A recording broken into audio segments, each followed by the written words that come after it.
नमस्कार दोस्तों, प्रथम आईएएस के यूट्यूब चैनल में आपका फिर से स्वागत है। दोस्तों, आज हम अमेरिका और ग्रीनलैंड के बीच चल रहे विवाद को डिस्कस करेंगे और ये जानेंगे कि आखिर अमेरिका की ग्रीनलैंड में इतनी रुचि क्यों है। तो दोस्तों, अभी हमने हाल ही में जो खबरें पढ़ी उसमें हमने देखा कि कैसे अमेरिका ने वेनेजुएला पर एक मिलिट्री स्ट्राइक करके वहाँ के ऑयल सेक्टर को ऑलमोस्ट कैप्चर कर लिया है, वहाँ के राष्ट्रपति को भी कैप्चर कर लिया है। तो हम देखेंगे कि आखिर अमेरिका का ऐसा कौन सा हित है कि अमेरिका जो है ग्रीनलैंड की तरफ अब अपनी नज़रें जो है उठा रहा है। तो दोस्तों, पहले हम देख लेते हैं कि ये ग्रीनलैंड का मैप है। ये कनाडा है, ये ग्रीनलैंड है और आप इधर देखेंगे तो यहाँ पे इसका अलास्का पड़ेगा। और ये है दोस्तों आइसलैंड, ये नॉर्वे और ये है अटलांटिक ओशन। ये जो आप पूरा देख रहे हैं ये अटलांटिक ओशन है। और सबसे ऊपर दोस्तों मैं पॉइंट आपको दिखा देता हूँ, ये है आर्कटिक ओशन। तो आप देख रहे हैं कि ग्रीनलैंड की प्रॉक्सिमिटी आर्कटिक ओशन से कितनी करीब है। और साथ ही साथ ये ग्रीनलैंड जो है अमेरिका से भी काफ़ी करीब पड़ता है, अमेरिका के अलास्का के पॉइंट से। तो इसका स्ट्रेटजिक जो लोकेशन है वो इतना इम्पॉर्टेंट है, इसी वजह से अमेरिका की इसमें बहुत ज़्यादा रुचि बनी हुई है। बाकी भी सारी चीज़ें हैं जो हम वीडियो में आगे डिस्कस करेंगे। तो दोस्तों, सबसे पहले ये नीचे आप कैप्शन देख लीजिए कि largest ice seat after Antarctic. तो अंटार्कटिक जो है लैंड मास है, तो उसमें सबसे ज़्यादा जो है आइस सीट है हमारे पूरे अर्थ पे, और उसके बाद से ग्रीनलैंड पे है। तो आगे देखते हैं दोस्तों, आगे की स्लाइड्स में हम पूरे इश्यू को विस्तार से जानेंगे। सबसे पहले दोस्तों देखते हैं कि अमेरिका और ग्रीनलैंड के संबंधों का क्या इतिहास रहा है। तो आइए शुरू करते हैं कि देखिए, ग्रीनलैंड डेनमार्क की ऑटोनोमस टेरिटरी है। अमेरिका जो है हमेशा से ही, यानी कि वर्ल्ड वार 2 से ही ग्रीनलैंड में उसकी रुचि रही है। सेकेंड वर्ल्ड वार के दौरान डेनमार्क पर नाजी जर्मनी ने ऑलमोस्ट ऑक्यूपाई कर लिया था। फिर अमेरिका की इस युद्ध में एंट्री हुई और अमेरिका ने उसके साथ साथ ग्रीनलैंड को भी डिफेंड किया।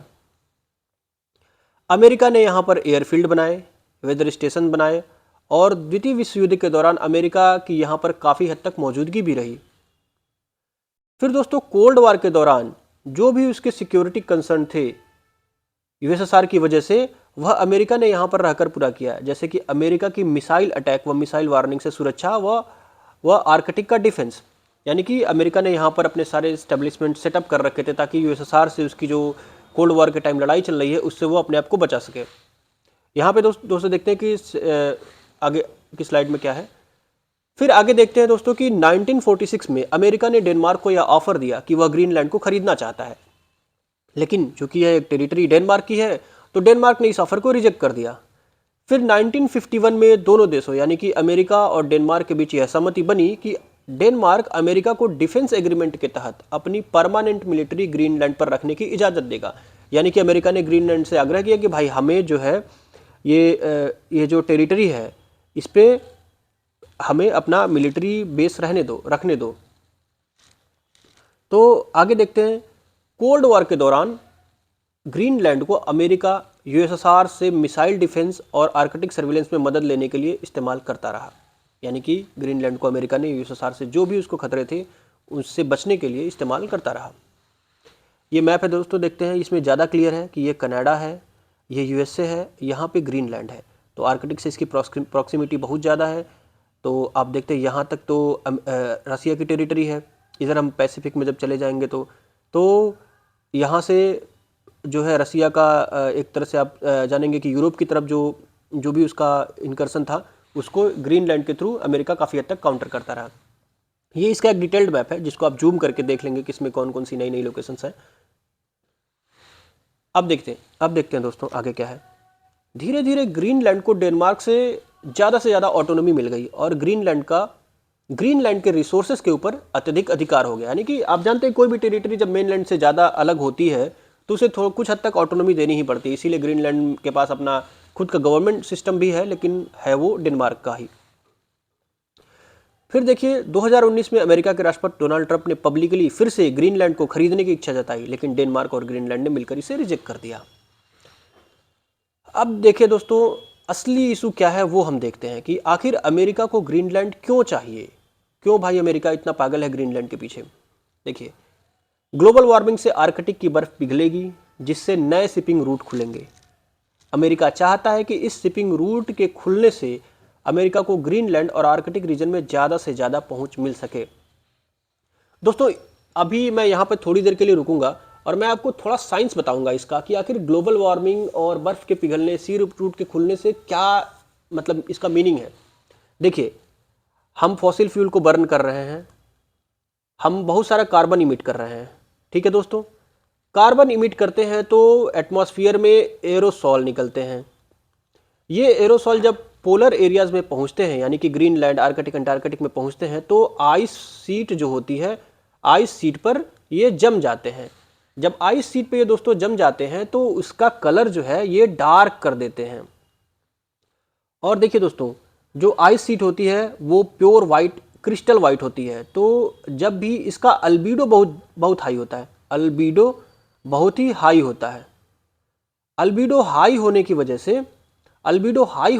से, दोस्तों इस पे जो भी सनरेज पड़ती हैं वो इसको रिफ्लेक्ट कर देता है, यानी कि पिघलता नहीं है। जबकि जब इसमें एरोसॉल और कार्बन और जो ब्लैक कार्बन, साथ साथ सूत भी बोलते हैं इसको, ये सब जब इस पे जमा हो जाता है तो इसका कलर डार्क हो जाता है। डार्क होने की वजह से इसके पास हीट को एब्जॉर्ब करने की कैपेसिटी बढ़ जाती है, यानी कि हीट को ये एब्जॉर्ब कर लेता है, ज़्यादा से ज़्यादा हीट को ये एब्जॉर्ब कर लेता है। जब हीट को दोस्तों ये एब्जॉर्ब कर लेता है तो ये पिघलने लगता है। जब पिघलने लगता है तो ओवरऑल आइस भी पिघलने लगती है। ठीक है, अब जब आइस पिघलने लगती है तो आप जानते हैं आइस पानी बन जाएगा, और पानी का तो कोई खास एल्बिडो होता नहीं, पानी फिर फर्दर गर्म होने लगेगा।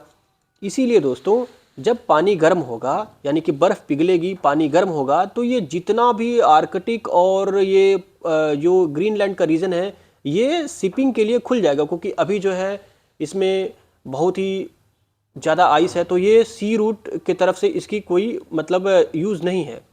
अब जब बर्फ़ पिघलेगी ग्लोबल वार्मिंग के बाद तो ये एक नया रूट खुल जाएगा। तो मोस्टली कंट्रीज चाहती हैं कि ये जो नया रूट बनने वाला है इस पे मेरा अधिकार हो, क्योंकि ये जो देखिए अर्थ का शेप इस तरह से है कि ये यूरोप, एशिया और नॉर्थ अमेरिका के डिस्टेंस को बहुत ही ज़्यादा रिड्यूस कर देगा, आने जाने के लिए बहुत ही फेवरेबल हो जाएगा। इसीलिए बहुत सी जो है इस रीजन में एक तरह से समझ लीजिए एक्सेस की मारामारी है। आगे देखिए, ग्रीनलैंड के पास ऑयल और गैस के साथ साथ हैवी अर्थ मटेरियल्स और रेयर अर्थ मटेरियल्स भी काफ़ी मात्रा में है। अमेरिका को इन सारे मिनरल रिसोर्सेज को आगे आने वाले समय में बहुत ही ज़्यादा ज़रूरत है। फिर देखिए दोस्तों, रसिया ने आर्कटिक रीजन को हैविली मिलिटराइज्ड कर लिया है। मतलब अभी भी रसिया की आर्कटिक रीजन में मिलिट्री दृष्टिकोण से बहुत ही ज़्यादा प्रेजेंस है। फिर चाइना ने भी आर्कटिक के इंफ्रास्ट्रक्चर और माइनिंग सेक्टर में काफ़ी सारा इन्वेस्टमेंट किया है, यानी कि वो भी चाहता है कि इवन उसका तो काफ़ी सारा इन्वेस्टमेंट ग्रीनलैंड में भी है। आर्कटिक के रिसोर्सेज को यूज करने के लिए ग्रीनलैंड पर डोमिनेंस होना बहुत ही ज़रूरी है, क्योंकि आर्कटिक का रास्ता ग्रीनलैंड से ही होकर जाता है। तो आप जानते हैं आर्कटिक पर एक्सेस अगर करना है तो ग्रीनलैंड पर आपका एक्सेस बिल्कुल ज़रूरी है। फिर देखिए दोस्तों, अमेरिका ग्रीनलैंड और आर्कटिक में रसिया के साथ ही साथ चाइना के प्रभुत्व को भी रोकना चाहता है। वह ग्रीनलैंड का प्रयोग लॉन्ग टर्म मिसाइल डिफेंस और स्पेस मॉनिटरिंग के लिए करना चाहता है। बहुत ही इंपॉर्टेंट वर्ड है, लॉन्ग टर्म मिसाइल डिफेंस और स्पेस मॉनिटरिंग। वह चाहता है कि ग्रीनलैंड के क्रिटिकल मिनरल्स पर अमेरिका का स्वामित्व हो, यानी कि उसमें बहुत ही सारे क्रिटिकल मिनरल्स हैं जो आने वाली इंडस्ट्रीज़ जो हैं, जैसे एआई के लिए हमारे प्रोसेसर्स हो गए, और मतलब जितने भी हम टेक्निकली स्पेस में हमारे जो इक्विपमेंट्स यूज हो रहे हैं उनके लिए क्रिटिकल मिनरल्स का बहुत ही ज़्यादा यूज है। अमेरिका और ग्रीनलैंड दोनों ही बहुत पास पास हैं, अतः यूएसए के होमलैंड सिक्योरिटी के लिए भी ग्रीनलैंड का यूनाइटेड स्टेट्स के पास होना बहुत ही ज़रूरी है। ऐसा यूनाइटेड स्टेट्स को लगता है, क्योंकि प्रॉक्सिमिटी की वजह से वो चाहता है कि ग्रीनलैंड उसके पास होना चाहिए। अब वहाँ पर मौजूद संसाधनों की एक कहानी देख लेते हैं दोस्तों, कि वहाँ पर ग्रीनलैंड में तेल और नेचुरल गैस के साथ साथ गोल्ड भी है, आयरन भी है, जिंक भी है, यूरेनियम भी है, हैवी मटेरियल के काफ़ी भंडार हैं। तो ऑब्वियस सी बात है, जानते ही हैं कि मिनरल्स को लेके जो है अभी जिसके पास जितने ज़्यादा मिनरल्स होंगे, आने वाले एआई की रेस में और जो साइंटिफिक एडवांसमेंट हो रही है उस रेस में सबसे आगे वही रहेगा। अब देखिए, ग्रीनलैंड में ही अमेरिका का एक पीटूफिक बेस जिसे थूले एयरबेस के नाम से भी जानते हैं, मौजूद है। तो थूले एयरबेस आप ये देख लीजिएगा, थूले एयर बेस। अब देखिए, ग्लोबल वार्मिंग और ग्रीनलैंड के बारे में एक बार और चर्चा कर लेते हैं। अभी हमने जो ऐसा आपको पहले बताया सेम वही कहानी यहाँ पे भी है। जब ग्रीनलैंड और आर्कटिक की बर्फ पिघलेगी तो एक नए सी रूट की उत्पत्ति हो गई। यह सी रूट आने वाले समय में मिलिट्री दृष्टिकोण से और राष्ट्रीय सुरक्षा के दृष्टिकोण से, साथ ही साथ संसाधनों के दृष्टिकोण से भी एक बहुत ही हॉट रीजन होगा। अतः सभी देश जैसे कि चाइना, रसिया और अमेरिका, साथ ही साथ कनाडा भी चाहते हैं कि आर्कटिक क्षेत्र में उनकी ज़्यादा से ज़्यादा पहुंच रहे। ग्रीनलैंड को एक्वायर करके अमेरिका इस रेस में सबसे आगे होना चाहता है। अब दोस्तों हमने तो देख लिया कि क्यों अमेरिका ग्रीनलैंड को अपने उसमें एक्वायर कर लेना चाहता है। अब साथ ही साथ देखते हैं कि अब हम क्योंकि यहाँ के रहने वाले हैं, भारत के रहने वाले हैं, तो हमें ग्रीनलैंड और इंडिया के रिलेशंस पे भी कुछ ना कुछ देखना होगा कि आखिर हमारे लिए इसमें क्या है। ग्रीनलैंड में बर्फ़ का पिघलना भारत में दो चीज़ों को, ध्यान दीजिए, अफेक्ट करेगा। ये आप कभी भी, आप चाहे मेंस के आंसर्स को लिख रहे हो, चाहे प्रीलिम्स में भी कभी कभी इससे रिलेटेड क्वेश्चंस आ जाते हैं, तो आपको ये जानना बहुत ही ज़रूरी है। देखिए, ग्रीनलैंड में बर्फ़ पिघलेगी, आर्कटिक में बर्फ़ पिघलेगी तो समुद्र का जलस्तर बदलेगा, यानी कि बढ़ेगा। तो उसके बढ़ने से ग्लोबल वार्मिंग पैटर्न बढ़ेगा और भारत के मानसून के पैटर्न में भी बदलाव होगा।